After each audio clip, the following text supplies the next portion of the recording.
নমস্কার, 24 ঘন্টায় আপনাদের স্বাগত। গতকালই আপনারা দেখেছেন যে এই সময় আমরা বসে আলোচনা করছিলাম প্রস্তাবিত শিক্ষা বিল নিয়ে। সমস্ত প্রস্তুতি ছিল, কিন্তু একদম শেষ মুহূর্তে সেই বিলটা পেশ হলো না। যেটা জানা যাচ্ছে যে শিক্ষামন্ত্রী পার্থ চট্টোপাধ্যায় তিনি মুখ্যমন্ত্রীকে এই সম্পর্কে বুঝিয়েছেন এবং তারপরই এই সিদ্ধান্ত। আর এর সঙ্গে খুব তাৎপর্যপূর্ণভাবে উঠে আসছে যে পার্থ চট্টোপাধ্যায় তিনি বলছেন যে এই বিলে এমন অনেক কিছু ছিল যেগুলো তিনি নিজেই জানতেন না, যার সঙ্গে তিনি সহমত নন। এই বিলে কি আছে তা তিনি জানেনই না। কিন্তু সত্যি কি তা হতে পারে?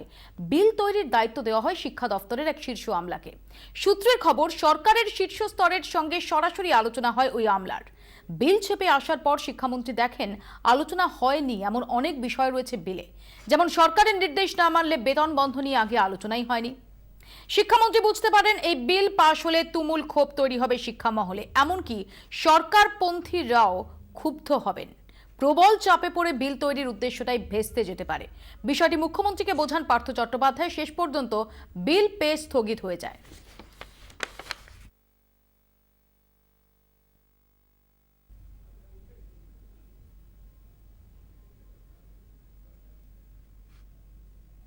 আমাদের সঙ্গে নিউজ রুম থেকে রয়েছেন শ্রেয়সী গাঙ্গুলি। শ্রেয়সী, বিল ছেপে অবধি এলো, বিতরণ অবধি হয়ে গেল, তারপর কি এমন ঘটলো শেষ মুহূর্তে যে বিলটা শেষ অবধি পেশ হলো না? দেখো, যদি শিক্ষামন্ত্রীর বক্তব্যকে ধরে নিতে হয় যে একেবারে সঠিক, সেই জায়গা থেকে দাঁড়িয়ে কিন্তু বলা যেতে পারে তিনি বলছেন যে তিনি নিজে বিলের বেশ কিছু বিষয় জানতেন না অন্তত।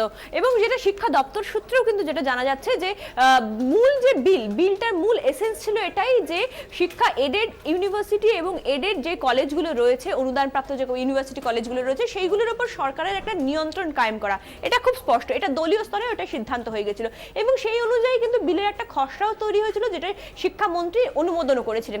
কিন্তু পরবর্তীকালে বিলটা যখন ল ডিপার্টমেন্টে যায় এবং তারপরে বিলটি যখন ছাপার জায়গায় যায়, তখন কিন্তু তারপরে ছেপে যখন আসে তখন দেখা যায় যে বিলটির ক্ষেত্রে কিন্তু বেশ কিছু জিনিস এমন রয়েছে যে জিনিসগুলো কিন্তু বিলের যখন খসড়াটা যেটাতে অনুমোদন দিয়েছিলেন শিক্ষামন্ত্রী সেটার মধ্যে ছিল না। এবং সেই জায়গা থেকে দাঁড়িয়ে দেখা যায় যে এই নতুন যে জিনিসগুলো রয়েছে সেইগুলো এমন বেশ কিছু বিষয় রয়েছে যেগুলোর ফলে বিরোধীদের মধ্যে যে আন্দোলন, সেই আন্দোলনটা আরো প্রবল হচ্ছে এবং প্রবলতর হচ্ছে। ফলে বিলের যে মুখ্য উদ্দেশ্য সেটাকে ছাপিয়ে এইটা বড় হয়ে যাচ্ছে এবং সেটাকে ঘিরে, এই গোটা বিলটাকে ঘিরে একটা সরকার বিরোধী একটা প্রবল জন আন্দোলনের একটা রূপ নিতে পারে, এটাই মনে করা হচ্ছিল। তার কারণ হচ্ছে এই কলেজ বা বিশ্ববিদ্যালয়ের অধ্যাপকদের ক্ষেত্রে এখনো কিন্তু শাসক দলের যে অধ্যাপক সংগঠন তাদের সেরকম কোনো জোর নেই। জোর রয়েছে বিরোধী যে অধ্যাপক সংগঠনগুলো রয়েছে তাদেরই কিন্তু সেই জোরটা রয়েছে। ফলে সেই জায়গা থেকে দাঁড়িয়ে এই বিলকে ঘিরেই কিন্তু আগামী দিনে একটা বড়সড় শাসক বিরোধী আন্দোলন তৈরি হতে যাচ্ছিল।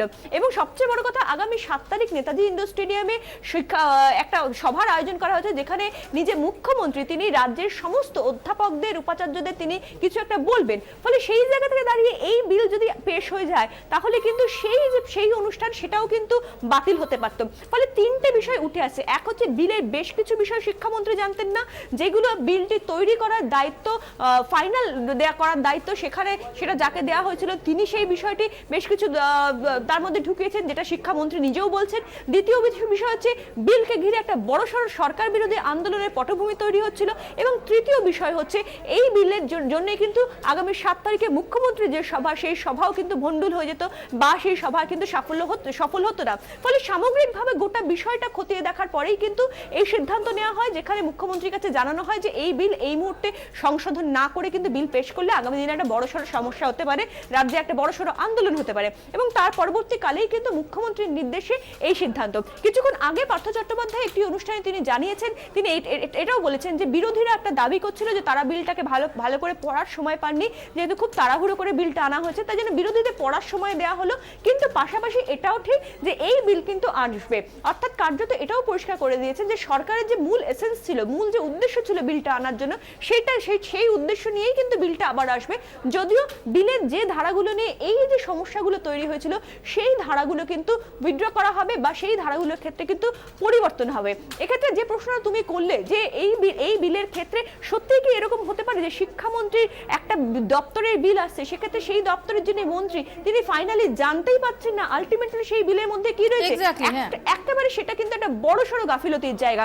কিন্তু এক্ষেত্রে শিক্ষা দপ্তরও যেটা বলছে যে এক্ষেত্রে যেহেতু যে আমলাকে দায়িত্ব দেওয়া হয়েছিল সেই আমলা সরকারের আরেক শীর্ষস্তরের ব্যক্তির সঙ্গে রীতিমতো আলোচনা করে তিনি এই বিলটা তৈরি করছেন, ফলে সেই জায়গা থেকে দাঁড়িয়ে শিক্ষামন্ত্রী তিনি এই গোটা বিষয়টির মধ্যে সেক্ষেত্রে ঢোকেননি। এটাও কিন্তু শিক্ষা দপ্তর সূত্রে জানা যাচ্ছে।